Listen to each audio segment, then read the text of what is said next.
Okay, so I've got my new hunting release, the Carter Revelation. It is super quiet with 4 rubber dampeners inside.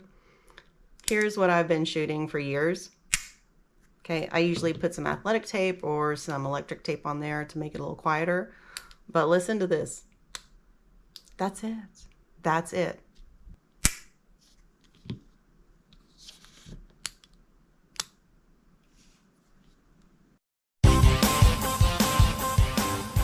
So first, I am going to take out the magnets. There are 3 magnets that adjust the tension for the trigger, and then there is 1 magnet that brings the jaw back into a lock position. Okay, so I'm going to take those out. So there's 4 total. They also have 2 holes here on the release, so after you adjust the tension on the trigger, you can store those magnets in the release for later. So that is convenient. All right, so let's go ahead and take this apart. Most of the release styles, there are springs inside. So if you open one up, you need to be very careful to not have springs go flying. I have not opened one of these up before, so I'll be interested to see the mechanisms inside. But I'm mostly interested in the rubber dampener placement. So let's check this out. Okay.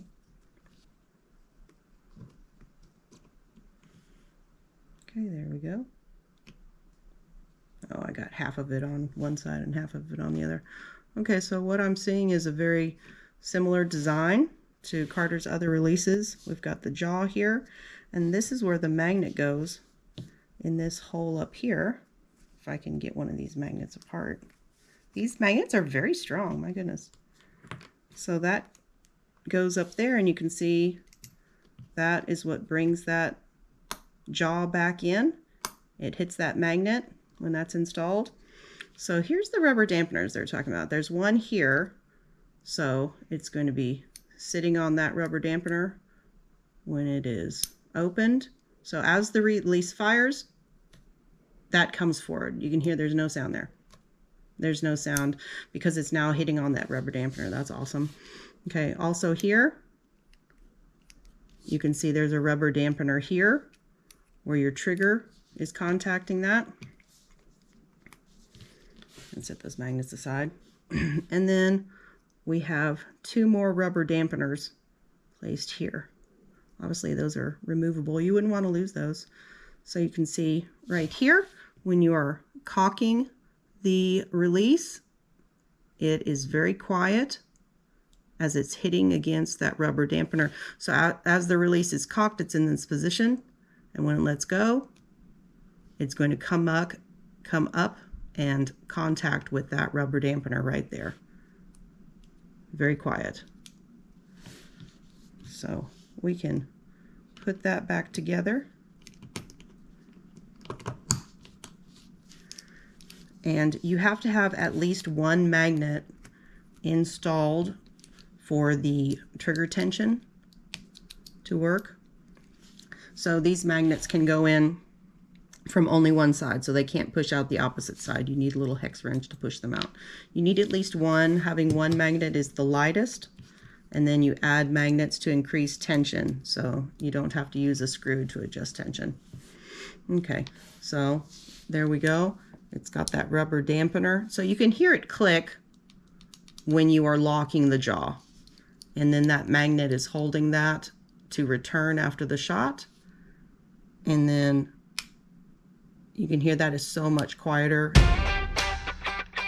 Okay, I'm going to be comparing the Insatiable 3, which is what I've been shooting for years, versus the Revelation, and see if they impact the same as the target. I'm thinking that they won't, just because the location of where the jaw is different on these 2 releases. The Insatiable has it a lot farther up, farther away from my face, whereas the Revelation is a lot closer in.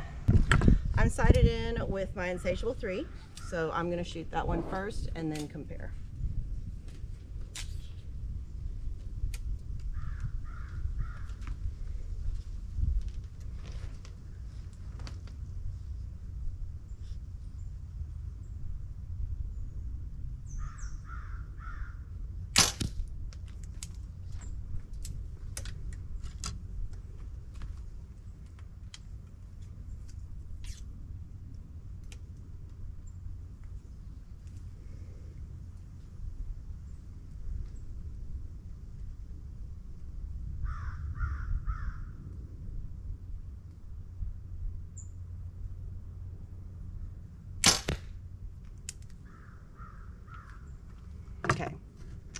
Now time to shoot the Revelation.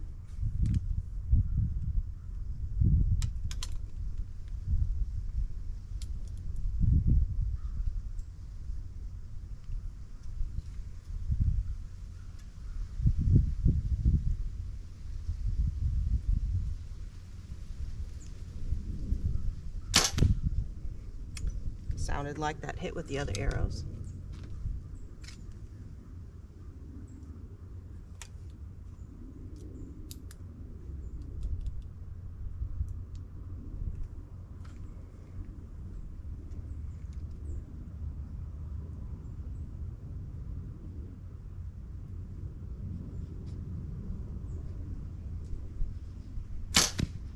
Okay, let's go check it out.